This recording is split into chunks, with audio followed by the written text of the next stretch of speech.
அனைவருக்கும் இனிய காலை வணக்கங்கள். இந்த கொட்டிவாக்கம் மக்கள் எல்லாரும் வந்திருக்கீங்க.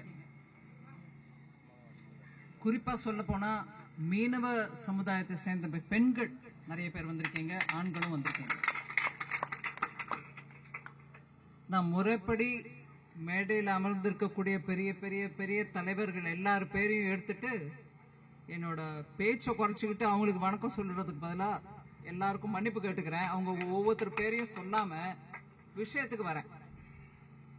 இன்னைக்கு உறுப்பினர்கள் சேர்க்கிறதுக்கான ஒரு முயற்சி நாடு முழுவதிலும் பாரதிய ஜனதா கட்சியில உறுப்பினரா சேர்றதுக்கு மக்கள் கிட்ட போய் வந்து எங்க கட்சியில சேருங்க, எங்க கட்சியில இருக்கிறதுனால என்ன நடக்கக்கூடும் அப்படிங்கிற விஷயத்த எடுத்து பேசுறோம். அந்த கனெக்ஷன்ல தான் இப்ப வந்திருக்கிறேன் நான். அதனால மேடையில் இருக்கக்கூடிய இந்த ஏரியால இருக்கக்கூடிய தெற்கு சென்னையில் இருக்கக்கூடிய கிழக்கு சென்னையில் இருக்கக்கூடிய எங்க கட்சி தலைவர்கள் எல்லாரும் உங்ககிட்ட வந்து தனித்தனியா அப்புறம் பேசுவாங்க. நான் சில பொதுப்படையா இருக்கக்கூடிய விஷயங்களை உங்க முன்னாடி சொல்ல விரும்புறேன். நாட்டிலேயே மிகப்பெரிய கட்சி பாரதிய ஜனதா கட்சி. மிகப்பெரிய கட்சினா என்னங்க? மக்கள் அந்த கட்சியில அந்த நம்பர்ல இருக்காங்கன்றதுனால மிகப்பெரிய கட்சி. கட்சினா பெரிய கட்டடம், அது முக்கியமான பிரதான சாலையில பெரிய கட்டடம், அந்த கட்டடத்துல ஒரு பெரிய 100 அடி உயரத்துல கொடி, அது இல்லைங்க கட்டடம். அது கட்சி, அது இல்ல. கட்சிக்கு கட்டடம் தேவை, கட்டுவோம். ஊர் ஊரா கிராம கிராமமா கட்டுவோம். ஆனா அந்த கட்சியில அந்த கட்சியோட கொள்கையை நம்பி மக்கள் எண்ணிக்கை எத்தனை பேர் இருக்காங்களோ அதை வச்சுதான் பெரிய கட்சி சின்ன கட்சின்னு உருவாகுது. நம்ம கட்சியில ஏன் பெரிய கட்சி, நாட்டிலேயே பெரிய கட்சின்னு ஏன் சொல்றோங்க? நாடு முழுவதிலுமா எந்த குலம், எந்த ஜாதி, எந்த மதம், சிறியவர்கள் பெரியவர்கள், தாழ்ந்தவர்கள் உயர்ந்தவர்கள், இந்த வித்தியாசமே இல்லாம எல்லாருக்கும் சரியான வாய்ப்பு கொடுக்கிற கட்சி, முக்கியமாக பெண்களை மரியாதையுடன் நடத்தும் கட்சி. அதனால இந்த கட்சி பெரிய கட்சி. எண்ணிக்கையிலையும் நிறைய உறுப்பினர்கள் இருக்கிறாங்க. அதே மாதிரி எல்லா சமுதாயத்தையும் சேர்ந்த மக்களும் இருக்கிறாங்க. அதனால இந்த கட்சி பெரிய கட்சி நம்ம சொன்னோம்னா அதோட அர்த்தம் இப்படிப்பட்ட அர்த்தம். மக்கள் பெரிய நம்பர்ல வந்து சேர்ந்திருக்கிறாங்க. இதனாலதான் எப்ப நம்ம மத்திய அரசு ஆட்சி அமைச்சாலும், தமிழ்நாட்டிலையும் ஆட்சி அமைப்போம். இங்க முயற்சி கிட்டத்தட்ட 4, 5, 6 வருஷமா எத்தனை பெரிய அளவுல நடந்துட்டு இருக்கு கட்சியில அப்படிங்கறது தெரியும். ஆனா பார்லிமெண்ட்ல உங்களுக்கு ஒரு சீட்டு கூட வரலீங்களே அப்படின்னு சொல்லுவாங்க. ஆமா, ஒரு சீட்டு கூட வரல, அதை மறுக்க முடியுமா? மக்கள் பாக்குறாங்க. ஆனா செய்யக்கூடிய காரியம் என்ன? மக்கள் கிட்ட வந்து என்னத்தை பத்தி பேசுறோம், என்ன விதமா பழகுறோம், அரசுல ஆட்சியில பவர்ல இருக்கும்போது எப்படி நடவடிக்கை இருக்குது அப்படிங்கறத மக்கள் பாக்குறாங்க. நாங்க பவர்ல இருந்துகிட்டு மோடி ஐயாவோ இல்ல எங்க மாநிலங்கள் எங்கெங்க நம்ம ஆட்சியில இருக்கோமோ அங்கெல்லாம் எங்க குடும்பத்துக்கு தான், எங்க பொண்ணுக்கு தான், எங்க மாப்பிள்ளைக்கு தான், எங்க பிள்ளைக்கு தான் நாங்க பண்றது இல்லைங்க. எங்க கட்சியில எப்போதும் இல்ல. கட்சியை வளர்ப்போம். கட்சினா என்ன? கட்சியில இருக்கக்கூடிய ஒவ்வொரு தொண்டனையும் வளர்ப்போம். அவங்க கிட்ட இருக்கக்கூடிய நல் குணங்களை எடுத்து சொல்லுவோம். அவங்க அதனால தலைவரா வரக்கூடிய அந்த தருணத்தை கூட ஊக்குவிப்போம். அதனால அந்த கட்சியில இவங்க தான் தலைவர் ஆவங்களா, அவங்க தான் ஆவங்களா, இல்ல சில குடும்பத்தை சேர்ந்தவங்க தான் ஆவங்களா, அதெல்லாம் இருக்காது.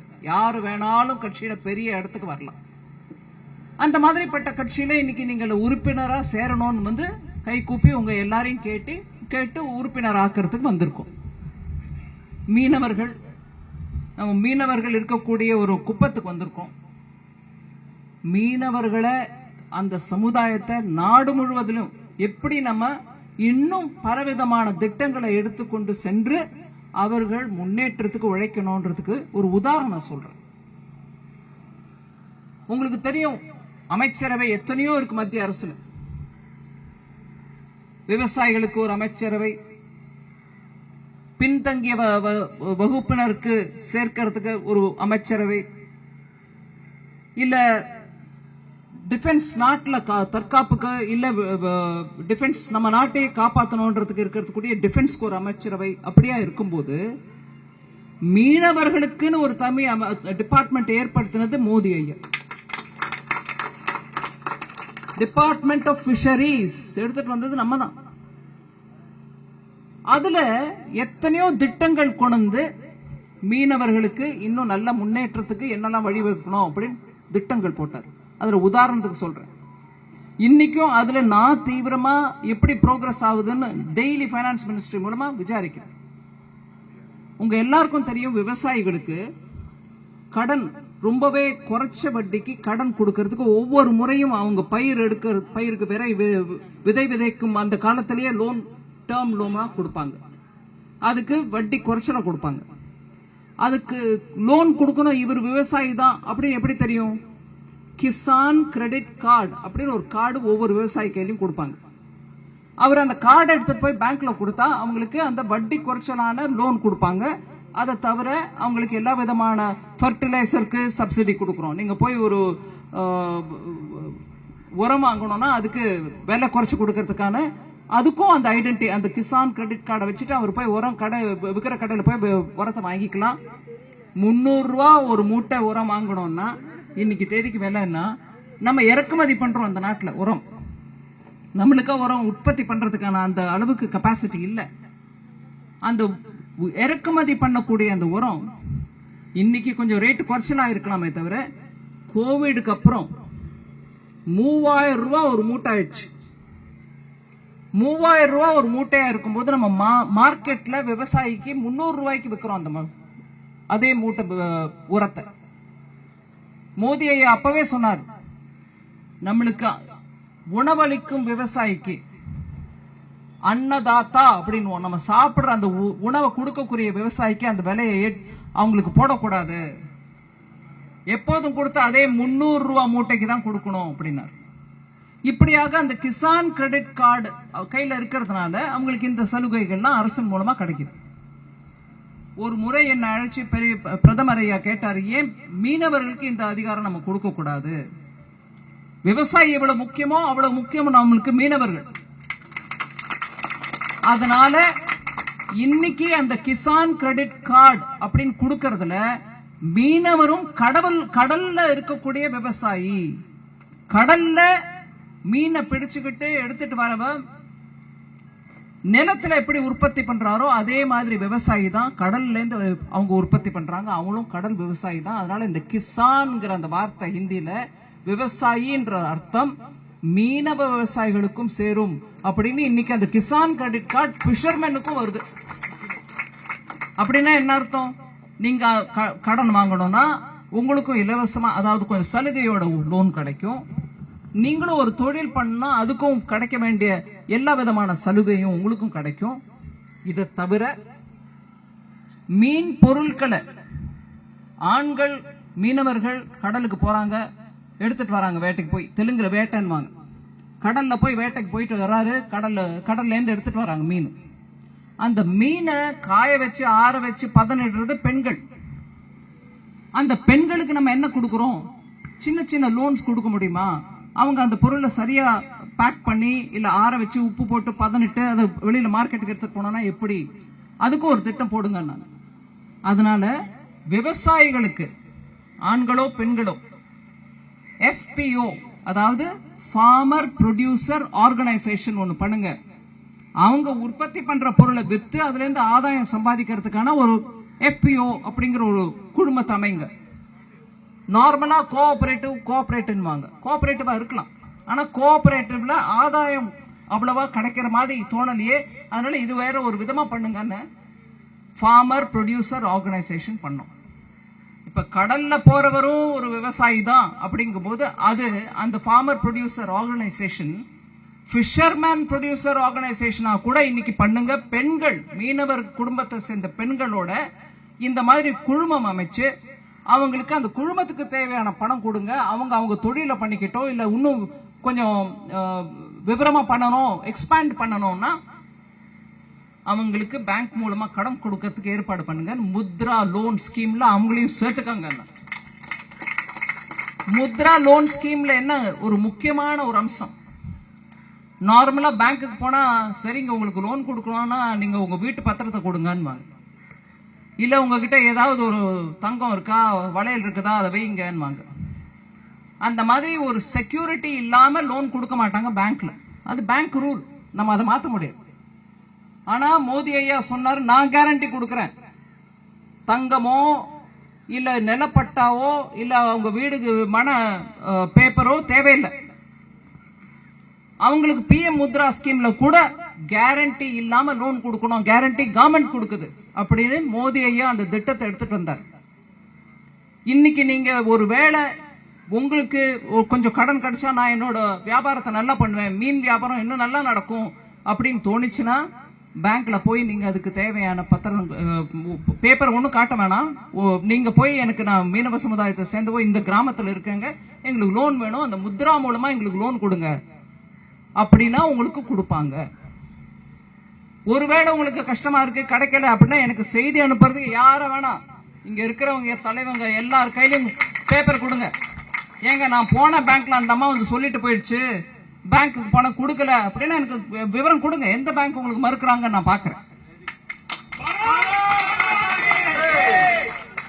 இது ஒண்ணுங்க. இன்னொன்னு இதே மாதிரி திட்டம், இப்ப இங்க நீங்க கடலோரத்துல இருக்கீங்க, உங்களுக்கு கிடைக்கிற மீனை பதம் பண்ணிட்ட பிறகு திருவான்மியூர் மார்க்கெட்ல போய் தெருவோரத்துல கடையை வச்சுட்டு இல்ல ஒரு தள்ளு வண்டியில நின்னுகிட்டு வியாபாரம் பண்றீங்க. உங்களை யாரும் பேங்க்ல கூப்பிட்டு உங்களுக்கு கடன் வசதியோ எதுவும் கொடுக்க மாட்டாங்க.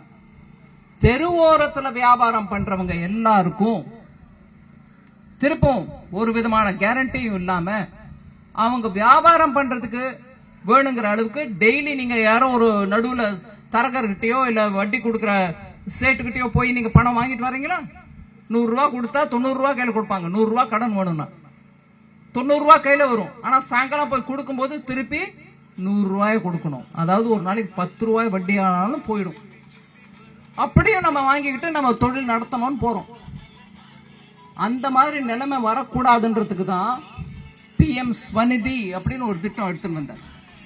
அந்த ஸ்வநிதி மூலமாக தெருவோரத்துல வியாபாரம் பண்ணக்கூடியவங்க, சின்ன சின்ன பூ விற்கிறவங்களோ மீன் விற்கிறவங்களோ இட்லி கடை வச்சிருக்கிறவங்களோ யாரா இருந்தாலும் கூட இன்னைக்கு உங்களுக்கு பேங்க் மூலமா செக்யூரிட்டி இல்லாம யாரும் கையெழுத்து போட வேண்டாம், நான் கவர்மெண்ட்ல வேலை பார்க்கிறேன், இந்த அம்மா என் தெருவோரத்துல கடை வச்சிருக்கு, நான் இவங்களுக்கு லோன் கொடுங்க, நான் இவங்களுக்கு கேரண்டி போடுறேன்னு கையெழுத்து தேவையில்லை.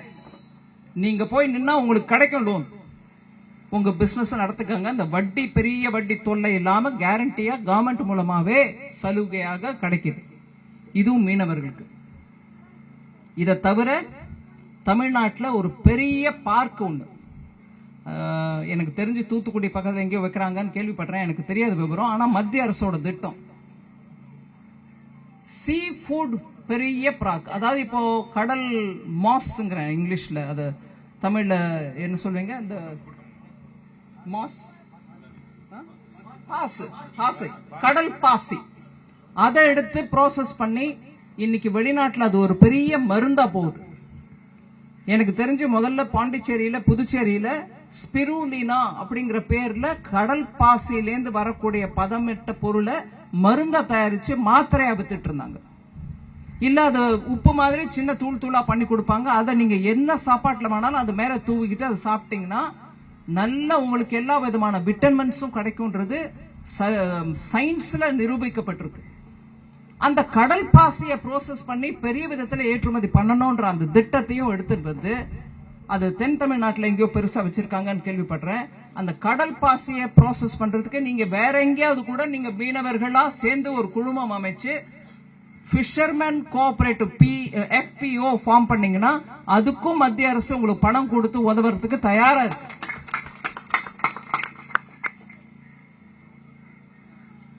தமிழ்நாட்டிலையும் மெரைன் ப்ராடக்ட்ஸ் எக்ஸ்போர்ட்ஸ் நிறைய பண்றோம். அதுல பல விதமான வெரைட்டி இருக்கு. பிரான் அதுல ஒரு பெரிய அம்சம். பிரான், ஷ்ரிம்ப். இந்த பிரான் அண்ட் ஷ்ரிம்ப் ஏற்றுமதிக்கு பீமவரம் ஆந்திர பிரதேஷ்ல ஒரு பெரிய சென்டர் ஆரம்பிச்சோம்.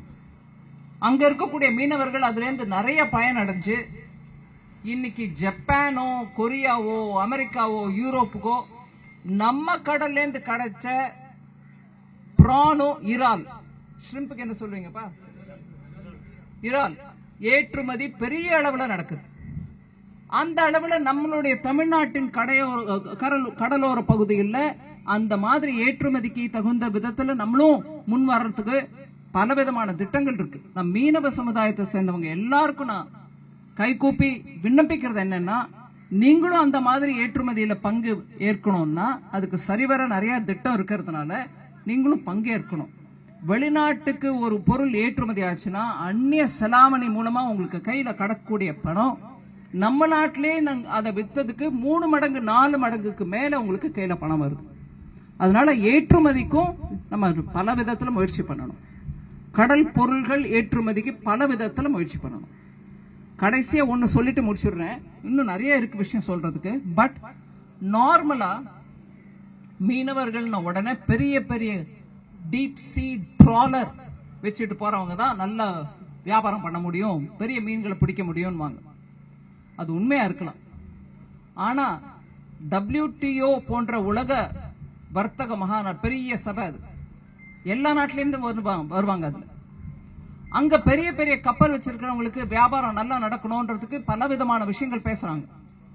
ஆனா நம்ம நாட்டிலிருந்து மோடி ஐயா சொன்னதின் அவருடைய கைடன்ஸின் மேரைக்கு அங்க போய் தமிழ்நாட்டிலையும் சரி நம்ம பாரத நாட்டு கடலோர பகுதிகளிலும் சரி பல 1000 வருஷங்களாக ட்ரெடிஷனல் பிஷர்மேன் இருக்காங்க. அவங்க பரம்பரையா எங்க கடல்ல மீன் பிடிச்சவங்க தான். மீன் வளத்தை, கடல்ல இருக்கக்கூடிய வளத்தை குறை இல்லாம அவங்களுக்கு எப்படி வேணுங்கிற அளவுக்கு எடுத்துட்டு வர முடியும், அதை மக்களுக்கு விற்க முடியும், அதன் மூலமாக பலவிதமான பொருட்களை தயார் பண்ண முடியும்ன்றது அளவா எடுத்துட்டு வந்து வியாபாரம் பண்ணிட்டு இருக்கக்கூடிய ஒரு கலாச்சாரம் பண்பாடு நம்ம கிட்ட இருந்திருக்குன்றதை எடுத்து சொல்லி பெரிய பெரிய டீப் சீ ட்ராலர் மூலமா கடல்ல இருந்து எடுக்கக்கூடிய அந்த அளவுக்கு இவங்க பண்ணதில்ல, கடலை எக்ஸ்ப்ளாய்ட் பண்ணல, சரியா உபயோகிச்சாங்க. அதனால ட்ரெடிஷனல் பிஷர்மேனுக்கு பல 1000 வருஷங்களாக நம்ம கடலோரத்தில் இருக்கக்கூடிய மீனவ சமுதாயங்களுக்கு எந்த விதத்திலையும் நஷ்டம் வராம பாத்துக்கணும்ன்றதுக்கு நாங்க WTOல போராடிட்டு இருக்கோம். நான் இதை உங்களுக்கு ஒரு அஷூரன்ஸா உங்களுக்கு சொல்ல விரும்புறேன். ட்ரெடிஷனல் பிஷர்மேனோடைய அதிகாரங்கள் எந்த விதத்திலையும் குறையாம இருக்கிறதுக்கு போராடிட்டு இருக்குமே தவிர எதிர்பிரச்சாரம் பண்ணக்கூடிய எதிர்கட்சிகள் எல்லாரும் இல்ல நம்ம ஏழை மீனவர்களோட வாழ்வாதாரம் போயிடும் அப்படின்னு பொய் பிரச்சாரம் பண்றாங்க. நீங்க பேப்பர்ல என்ன வருதோ என்னவோ, அங்க இருக்கக்கூடிய ரெக்கார்ட்ஸ் நீங்க உங்க இளைஞர்கள் மூலமா வலைதளத்துல போய் பாருங்க. அங்க நடக்கிற சண்டை என்னன்னு. நம்மளுடைய பல வருஷங்களாக, பல ஆயிரக்கணக்கான வருஷங்களாக இருக்கக்கூடிய மீனவர்களுடைய அதிகாரங்கள் குறையாம இருக்கிறதுக்கு நாங்க போராடிட்டு இருக்கோமே தவிர இங்க நடக்கிற பொய் பிரச்சாரத்துல வர விஷயத்தை நீங்க நம்ப வேண்டாம். மீனவர்களுடைய வாழ்வாதாரத்தை நல்லபடியா முன்னேற்றம்னு முயற்சி பண்ணிட்டு இருக்காரு மோடி. அதனால நீங்க தயவு பண்ணி சில விஷயங்களை நல்லா புரிஞ்சுக்கிட்டு அதற்கு ஏதுவா கவர்மெண்ட் கொண்டு வர அந்த பாலிசி மூலமாக நீங்களும் உங்க வாழ்வாதாரத்தை நல்லபடியா வளமாக்கிக்கணும் அப்படிங்கிற அந்த எண்ணத்தோட செயல்படுற இந்த கட்சி பாரதிய ஜனதா கட்சி. இந்த கட்சியில நீங்க எல்லாரும் இன்னைக்கு முன் வந்து உறுப்பினரா சேர்றதுக்கு வந்த உங்க எல்லாருக்கும் வாழ்த்துக்கள், நன்றி. எனக்கு இந்த பேச்சு உங்க முன்னாடி பேசுறதுக்கான வாய்ப்பு அளிச்ச தலைமை எல்லாருக்கும் என் வணக்கத்தை தெரிவித்துக் கொள்கிறேன்.